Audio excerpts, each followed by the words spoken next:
Welcome back. So in this video we are going to prove the identity on B. Okay, so this identity here is known as the hypergeometric identity. Okay, hypergeometric identity. So this identity requires a very simple proof, okay, but you have to know two important theorems. Okay, so the first theorem that you have to know is our common binomial theorem. Okay, so we know that the binomial theorem states that if I have 1 plus r to the power n, this here is the same as the summation, okay, from x is equals to 0 all the way up to infinity of n combine x, okay, multiplied by r to the power n. So we know that the binomial theorem states this. Okay, so this is the first theorem that we're going to use in our proof. And then the second one is what we call as the Cauchy product of sums of polynomials. Okay, so if I have two sums of polynomials, let's say, okay, maybe let me write the name first. Okay, the Cauchy product of sums of polynomials. Sums of polynomials. Okay, so what does this theorem state? Okay, so it states that if I have two polynomials that have been multiplied, okay, so let's say my first polynomial or a set of polynomials are from I is equals to 0 all the way up to infinity, okay, of ai x to the power I like this, okay, and then here we multiply by another set of polynomials, let's say the summation, okay, from j is equals to 0 all the way up to infinity of bj, okay, and then I have x to the power j, okay. So by this Cauchy product of sums of polynomials, okay, they say that when we multiply such polynomials here, okay, when you multiply such polynomials together, the answer that we're going to get will be the summation, okay, of a new variable here. We're going to write n is equals to 0 all the way up to infinity, okay, and then in the brackets we're going to have the summation, okay, of let's say a variable maybe at t, okay, is equals to 0 all the way up to infinity of x combine t, okay, and then y combine n minus t, okay, and then once we have this we are going to close the bracket here like this, okay, and then we're going to say r combine n. Okay, so here what I have on the right hand side here and the left hand side here, okay, they are said to be equal by this Cauchy product of sums of polynomials. Okay, so in this way here we are just using a different way, okay, to obtain the same product as we did on the left hand side. Okay, so we're going to use these two results here for us to prove the identity, okay, this guy here, which we call as the hyper geometric what identity, this guy there. Okay, so remember these definitions here because we are going to apply them as we will be proving this identity. All right, so now that we know what we need to use, okay, we can erase this, or maybe we keep it, okay, for reference sake. So maybe we can just minimize it and then take it to the corner. Okay, so let me do that. Let me just minimize this part and then take it to the corner so that we can be referring to it. Okay,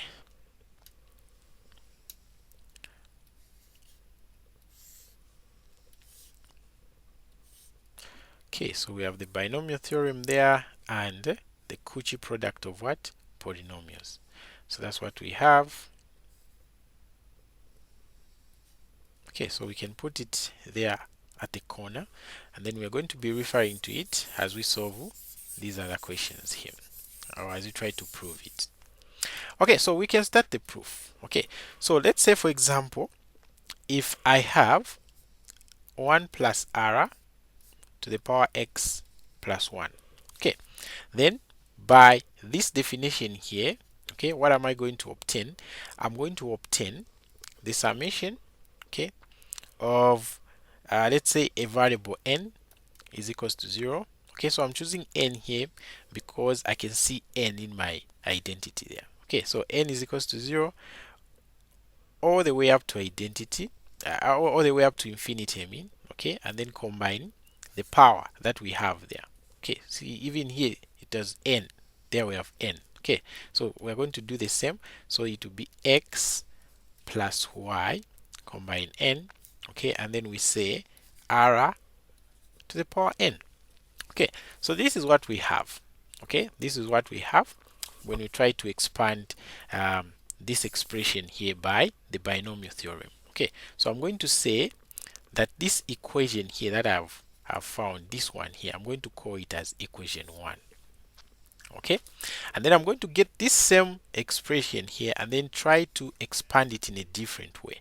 So I have x plus y. Okay, so we know that by exponentials, if I have a, okay, if I have a to the power x plus y, this is the same as a to the power x, okay, multiplied by a to the power y. So since the bases are the same, it means we can add the powers, right? So it means it's the same thing that happened here. So it means we can separate this into 1 plus r to the power x, okay, and then multiplied by 1 plus r to the power y. So the bases are the same, we can add the powers. Okay, so it means we can expand this expression like that. Okay, and then once we do that, what we get here, okay, we can use the binomial expansion to expand these two. Okay, so what we are going to have now is that here, let's expand it according to the binomial expansion that we have there. Okay, so this one here, we are going to write it as, okay, I'm going to write it as the summation, okay, let's say a variable I going all the way up to 0 and then to infinity of x combine I, okay, of r to the power what? I. Okay, so I've expanded the first one by the binomial expansion. Okay, I'm just choosing different variables here so that it will be easier for me to prove it. Alright, and then I can also expand this one in the same way. So I'm going to say this is the summation of, so here I can choose j. Okay, so j will start at 0 all the way up to positive infinity, and then I have y combine j, okay, and then I have r there to the power j. Okay, I have r there to the power what? J. So this is what I have. Okay, so this is what I have. But what we notice is that what we have here, okay, will just be a product of what? Two polynomials, because this one here will be a polynomial, even this one here will be a what? A polynomial. So by the Cauchy product of the sums of polynomials, okay, it means we can simplify this this product here of this guy here and this guy. So what are we going to have? So according to the theory or this theorem here, okay, is stated that we're going to have the following. Okay, so if I multiply those two, what I'm going to get is this. So I can erase this part on top. Okay, so what I'm going to get when I multiply these two here will just be this.